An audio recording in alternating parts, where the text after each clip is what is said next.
Welcome to the reaction engineering lab. So we have the 5 experiments in the first cycle experiments. So the first one is plug flow reactor. So the second one is continuous third tank reactor, which is also known as mixed flow reactor. Third experiment is RTD in plug flow reactor. The fourth experiment is RTD in CSTR, and the last experiment is batch reactor. So in all these experiments, so we will be carrying out the reaction between sodium hydroxide and ethyl acetate. So whereas in RTD studies, so we will be conducting the resistance time distribution studies between water and sodium hydroxide solution. So first let us take up with plug flow reactor. So plug flow reactor is a piece of equipment, so which will be in the helical shape and it will be in the tubular shape. So that is the reason we call it as a tubular reactor also.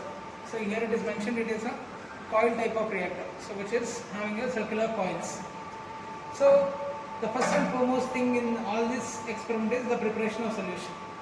So we need to prepare 4 different type of solution in all the experiments. So one is sodium hydroxide, second one is ethyl acetate, third one is hydrochloric acid, and the fourth one is oxalic acid. Since sodium hydroxide and HCl are the secondary standard solutions, we need to use oxalic acid to standardize it. So firstly, so to prepare sodium hydroxide solution, we will be using this drum in case of mixed flow reactor and plug flow reactor. So we will be preparing 10 liters of sodium hydroxide solution. So initially you need to take about 40 grams of sodium hydroxide solution in a beaker. So weigh it accurately, so and transfer it to the drum. So and measure exactly 10,000 ml of water to this drum. So and mix it well, so that the salts doesn't get deposited at the bottom. So the second solution is ethyl acetate. So measure exactly 100 ml of ethyl acetate solution in the measuring jar. So and transfer it to another drum of the same size. So and transfer remaining 9,900 ml of water to this solution. So after filling in, after preparation of the solution, so the third thing is hydrochloric acid. So hydrochloric acid is placed near the window. So it is fumous and it is hazardous in nature, so it is placed in the sand, so near the windows. So for CSTR and plug flow reactor experiment, we need to measure exactly 6 ml of hydrochloric acid and transfer it to this standard flask. So make it up to the mark to prepare 500 ml of 0.1 normal hydrochloric acid. So the last solution is oxalic acid. So to prepare oxalic acid, so measure exactly 0.63 grams of oxalic acid crystals in a beaker.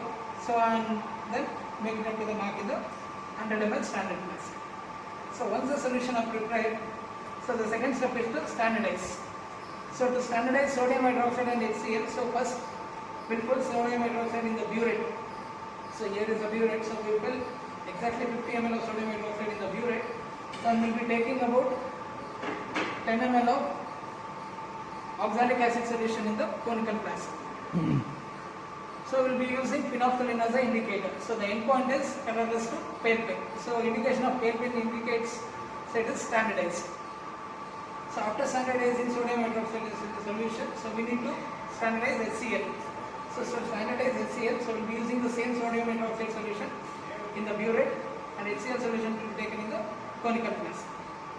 So after standardizing both sodium hydroxide as well as oxalic acid, so we will be filling sodium hydroxide in this overhead tank and ethyl acetate in this overhead tank. So first step in the experimental setup is to make the calibration.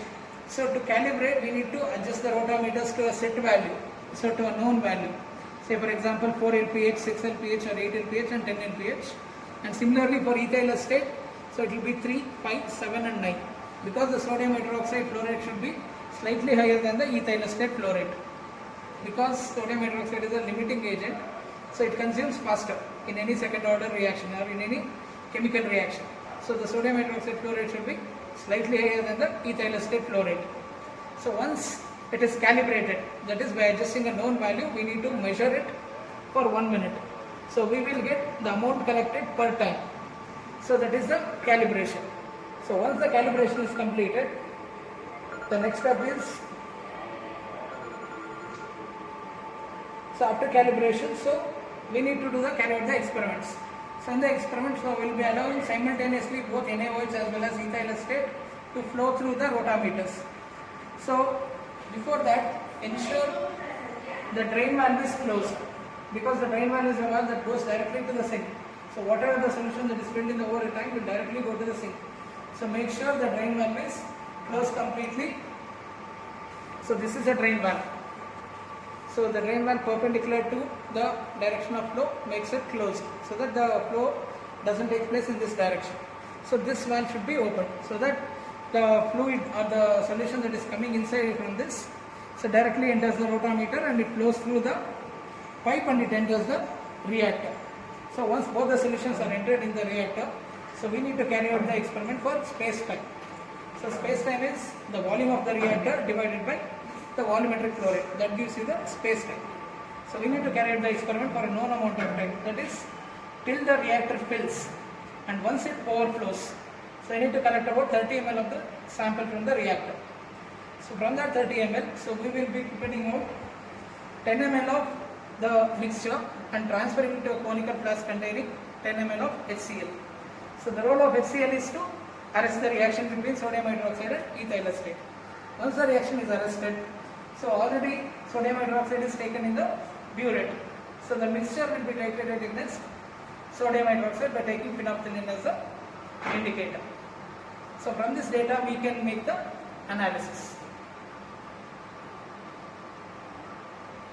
So the second experiment is plug flow reactor. So the calculation of plug flow reactor is similar to mixed flow reactor, starting from the standardization of NaOH values, standardization of HCl values, so and the observations, that is the flow rate of NaOH, ethyl acetate, and the total flow rate, the space-time calculations, and the volume of NaOH run down in the burette. So all these calculations are similar. So only difference is in the calculation of Y. So Y is here, it is given by 1 divided by Ca0 into m minus 1 into ln of natural logarithm of m minus xa divided by m into 1 minus xa. So there is only formula change with respect to mixed flow reactor. So rest of the calculation remains the same as MFR. So and after calculating the values of Y, so we need to plot the graph. So that is Y is equal to k tau, so which is a straight line equation. So we need to plot a graph of Y versus tau to get a straight line passing through the origin to get the slope as the rate constant. So after calculating the values of rate constant, so tabulate them under the results. So these are the graphical values of k. So and this is the analytical value of k. So analytical value, you need to take the average of these values. So the normal rate constant range for mixed flow reactor is around 5 to 8. So and that for plug flow reactor it is more than 10.